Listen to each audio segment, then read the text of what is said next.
Okay, it's story time. Yes, true stories. Uh, I met Stevie Ray Vaughan. This is a good one. Okay, so Stevie Ray Vaughan. I was working at Wayne Webb's Varsity Club in Helena, Arkansas, out near Memphis and Tunica, Mississippi, and all that kind of stuff. And Little Rock, Arkansas. Uh, but anyway, and by Clarksdale, Mississippi. Anyway, I was cocktailing, um, and it was kind of a weird night to begin with because it was early, and the club does real well after midnight. Um, you get a lot of the people that closed up their businesses after work because the club was an afternoon club. It opened like I don't know 4, 5, or 6, something like that, and you worked it all night till like daylight. It was that kind of club, open every day, private club, open on Sundays, blue law in other states, and in that area of Arkansas, I think it was like the only club that was open after hours. In California, I was used to places closing at 2 in the morning, um, and that's like a lot of where I was when I was younger.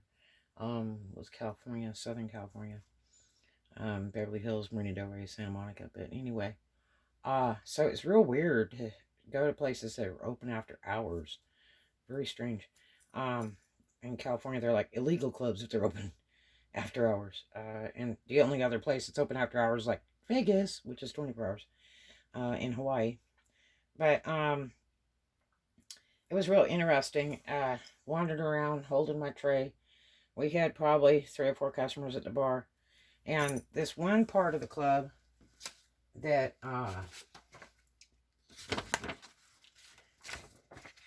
the front end of the club that looked like this. Okay.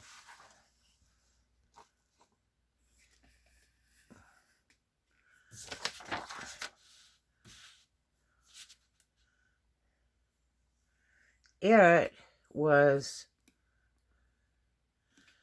uh right around here, okay.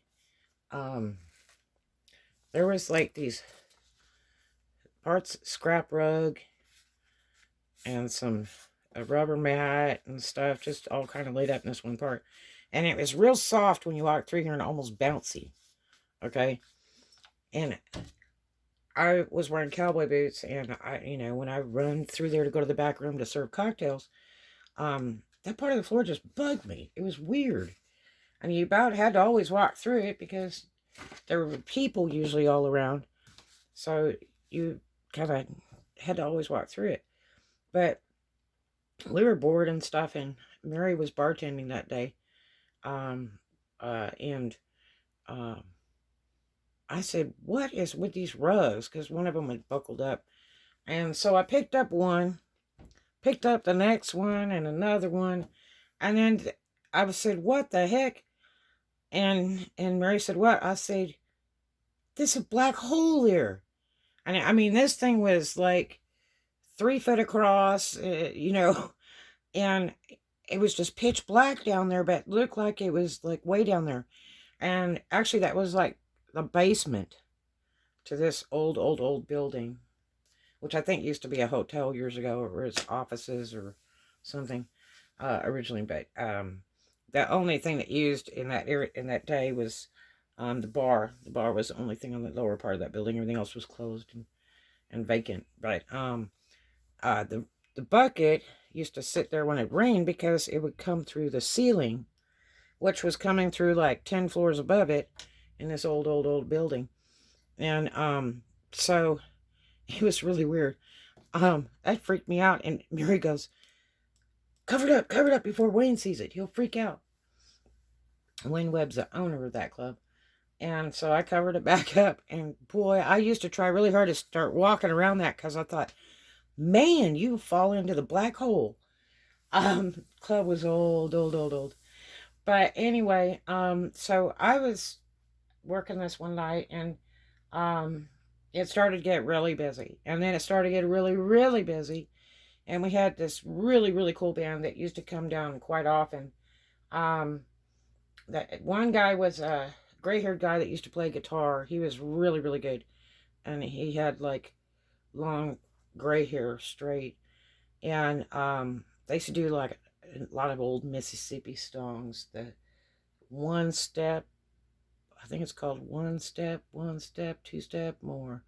Da da da da da da. And everybody used to do this dance. I called it the Mississippi Stomp. Um, uh, and uh, they they were really good. I loved when that band come down there. I'm not a country and western person, and this club was a predominantly rock and roll club. But they played some interesting, neat stuff.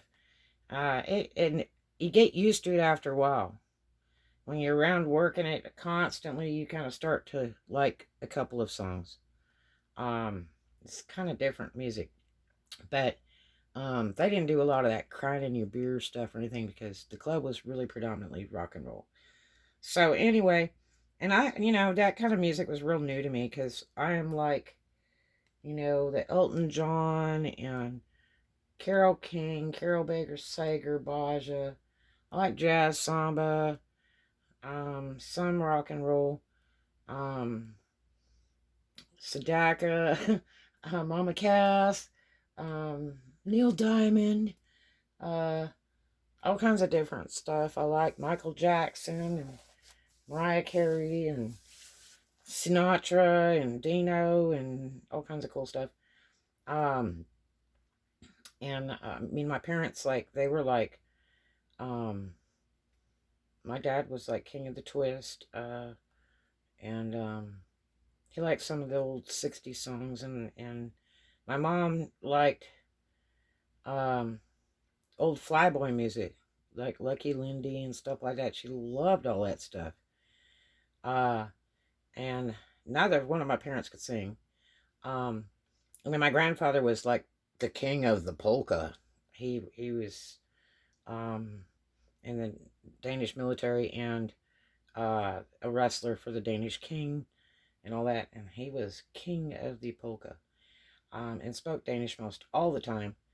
Um, but my family wasn't real musical or anything like that.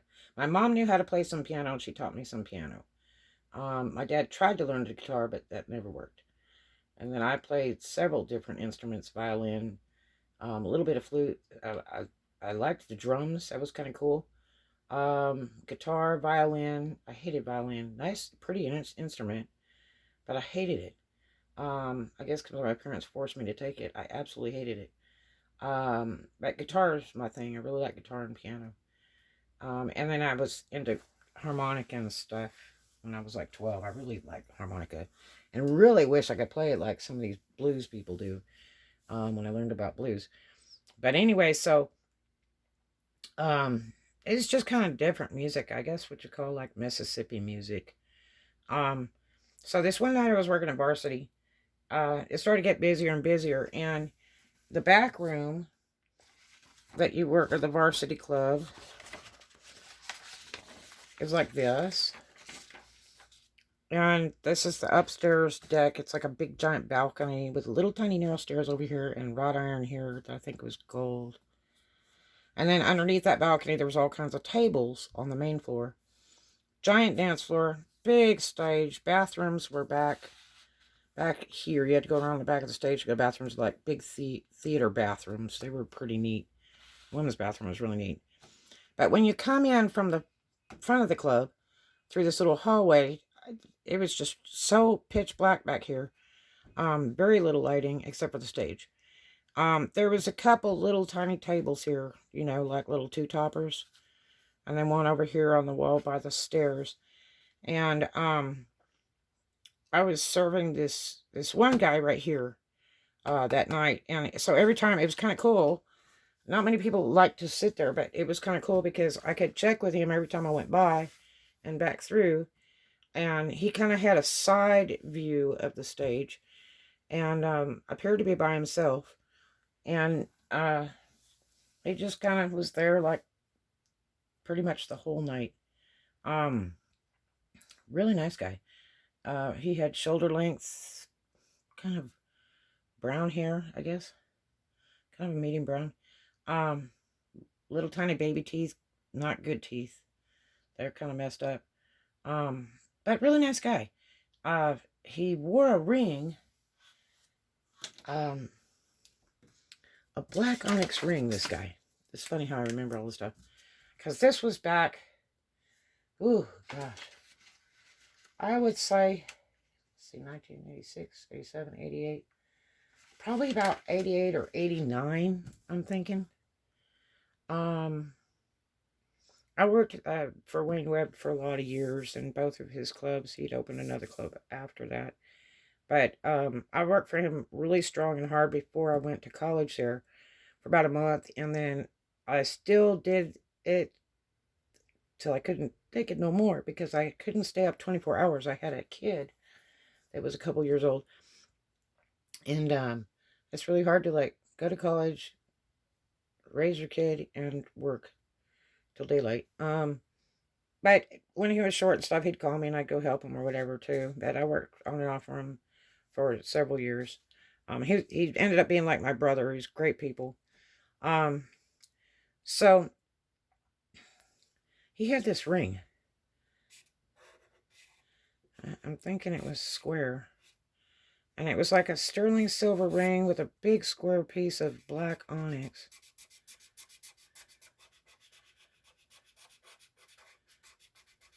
I remember that. He was dressed real casual. I think he was wearing like a dress shirt, but kind of like a paisley looking thing or something. And then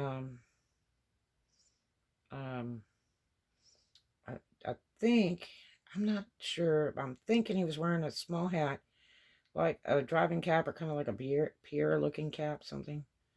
But he was really nice. He was like a one-liner kind of guy. He if he said anything, it was like one sentence. He was very simple, very nice, very calm, nice guy, smiled a lot. And very easy to please kind of guy. Really nice. And I was bringing him drinks all night long, and I think he was drinking like bourbon. Like a bourbon, like a highball bourbon, I think, or in a big triple rocks glass. But nice guy. He smoked. But I would go by him. He was just really a friendly guy. And you know, it was funny because he would say stuff. It was sort of like, you know, when guys get really drunk in clubs and they say wild stuff like, you know, I'm the best, so if you need me, come catch me. And it's like, excuse me? This guy didn't say anything like that. But, it seemed like he was trying to kind of impress me, especially in the end. He got really toasty and he was being real sweet, like really trying to impress me. And, I was like, okay. And he tipped me so good. This guy just tipped me constantly, you know. And, you know, when I had time, I would stand holding my tray over by his table by the stage, and I could watch the whole floor. And, you know, he'd like ask me a question or something, he'd say a couple sentences, and then, you know, I would go check people's drinks and go back, get some drinks at the bar, come back, start serving people. And so I just kind of, you know, hung with him a little bit here and there. Very, very busy club the later it got. It would be like stacked and packed. I mean, you couldn't even get on the dance floor. It would get so busy in this club. So, Wayne was there that night. He was usually always at the club from open to close. The only time he would leave there is if there's something the club needed. A dire emergency, they ran out of something. But rarely did he leave the club. He was always either inside or out front. And so, this guy, he was so sweet. He was there like the whole night. So, the band would take like 3 breaks a night. And so, about, I think it was like their 3rd break. And it was probably 3:30 in the morning by that time. Now, this club, we run until daylight. It's like, we run it till Wayne says it's shut down. You know, And it could either be when he's in a bad mood, something really made him mad, or when there's just no money left, or the last person left. But it usually stayed all the way live. Anytime those doors were open, any day of the week. And so anyway, the guys were on break. Jukebox is running. And then that guy, he tells me, he says, I was standing there talking to him because people were talking and wandering around the bar, going to the bathroom, whatever. And everything seemed to be kind of, quiet in the room. As far as me running around drinks, everybody's really okay, because I was super fast, like flames on my feet. And he says, I can play guitar. And I was like, well, I play a little guitar too. I took a lot of lessons when I was younger, and I said, that's really cool. He says, no, really, I could play guitar. And I'm like, okay, I believe you. That's really cool. What do you play and stuff? And he's like, well, I could play a little, And so then I went up from the bar, came back with a Coke or something, because I think he offered to buy me a drink, and I said, no, I'll just take a Coke. I don't drink. And he tipped me for that too. And then all of a sudden, he gets up, drunk as hell, and goes over to the stage, which is like a couple feet high, and just like kind of bops up there, goes over and picks up the guitar and just starts banging on this thing.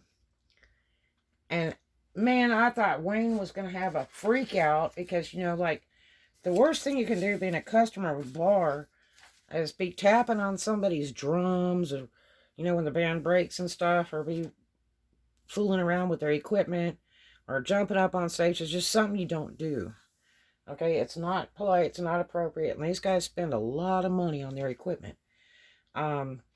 So this guy's standing up there all by himself, a room full of people, and starts banging away on the guitar, and I was like, oh my God, this guy is so drunk. I mean, he was whacked. And I'm like, he can't hardly even play whatever it is he's playing. I mean, it's interesting. Come to know later what this guy was really playing. I found out years later when I got into this music, because actually it was blues music. And it sounded like lightning sky hop. If you're into blues music and know anything about music, it sounded like that. Interesting. All of a sudden, Wayne appears with beer in his hand, and he's running to the back of the club, and he stands by the stage, and I thought he was going to grab this guy by the scruff of his neck and drag him off the stage. And he looked, and he had a big giant smile on his face, and then he laughed. And I was like, well, I guess Wayne's okay with that guy. He must know him pretty good, because I've never seen Wayne put up with any of that kind of thing. And the guy just continued to kind of play, and he was really toasty. And I was like, oh my gosh. I mean, about thought he was going to fall off the stage. And interesting. And he finally got down, because the band was getting ready to play again, and the band guys come back there, and they kind of stood around and watched him play. And then when he got done doing this, whatever it was, song, which turned out years later, I found out was Lightning Sky Hop, he got down and he apologized to the guy that he used his guitar. He said, I hope you don't mind. I just decided to use your guitar. And the guy says, no, it's okay. And I thought he was just trying to be polite, pretty much, to this guy that was drunk and jumped up on stage and uses this guitar. And that guy that was in the band was a pretty smooth guy. He's pretty nice guy. I liked him. But he was always nice to me when those guys come down to play. Anyway, so that was the end of that. He went back down and sat down at his table, and he stayed till, I guess, about daylight, or left a little after that, because it was late. And he had this lighter It was, you know those old Zippo lighters? They kind of have the flip top and the hinge, and they kind of go like this. And it had like a thing like that, and then two letters here,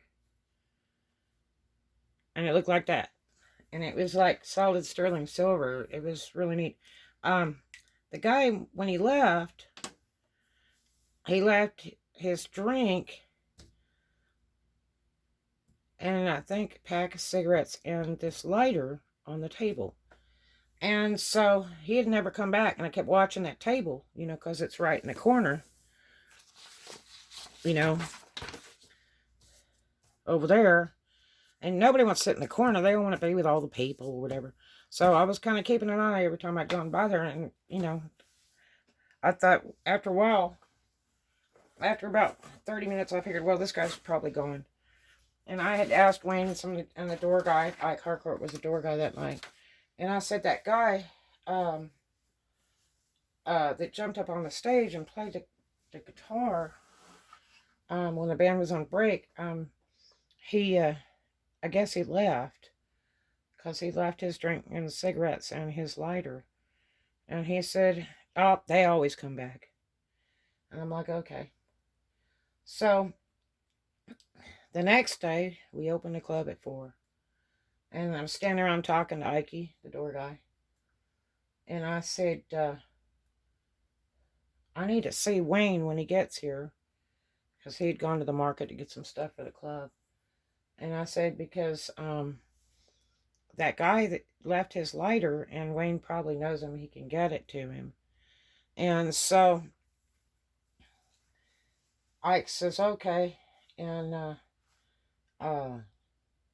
he says, well, pretty nice lighter, because I showed it to him. I said, man, it looks like it's solid sterling silver and like custom made. And he said, yeah, pretty nice lighter. And so Wayne got back. He was standing by the bar, and I said, Wayne, I said, the man that was here last night, he left, you know, his cigarettes and this lighter and his drink and didn't come back. And I was wondering if you knew him so you could get him this lighter back. And so I hand it to Wayne, and he looks at that lighter and he laughs. And I said, why are you laughing? I said, yeah, it's an old flip-top Zippo, but anyway. I mean, that was a big thing, like in the 70s. If you had a flip-top Zippo, and they used to sell, you could go in a place and they'd have a turn case and have all the different lighters, and they'd be silver or gold or with wood on them or whatever. And it was a big thing to have a Zippo lighter. The only problem is they leak all the time, and you could set yourself on fire when you flip it, because the fluid leaks out all over the outside. They're just not real good. But anyway, and they smell. But everybody likes to click when they click. They click. When you flip the top and close it, they click. And so Wayne he gets that lighter and he looks at it. He laughs and he said, maybe you ought to keep it. I said, it's not mine. I said, do you know the guy? He said, yep. And he said, Stevie. And I said, well, I mean, do you think he'll be back soon, or can you get a hold of him? He said, no, but you might ought to keep it. And I said, why? And he said, well, he kind of laughed. And so I went back over to Ike, and I said, well, I don't know what to do. Wayne knows who the guy is. And I said, I hate it because it's a really pretty lighter. And, you know, it's engraved. It's probably pretty special. So I hand the lighter to Ike. He looks at it. He said, he laughs. And he said, oh. And I said, Wayne says his name is Stevie. And he says, yeah, Stevie Ray Vaughan. He said, you don't know who Stevie Ray Vaughan is? I said, no. He starts laughing. He says, you might ought to keep that, because it might be worth a lot of money one day. And I said, I don't know who Stevie Ray Vaughan is. He said, you never heard of Stevie Ray Vaughan? I said, well, no. I said, this guy was here last night.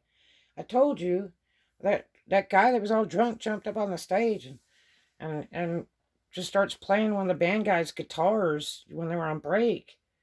And I said it was really weird because like Wayne ran back there and he just stood there and smiled and then started laughing. And he didn't like throw him off out the stage or throw him out of the club. And I mean, this guy was like, a little over 5 foot tall. He was just a hair taller than me, I guess. Um, and but such a nice guy. And so I was like, I don't know who he is. It took years for me to realize and understand who he was. This guy was iconic. Blues style guitar player that could like play over his head with a guitar, put it behind his neck, do all kinds of wild stuff. And he liked studying with a lot of the black soul players and blues players. He really was into that. And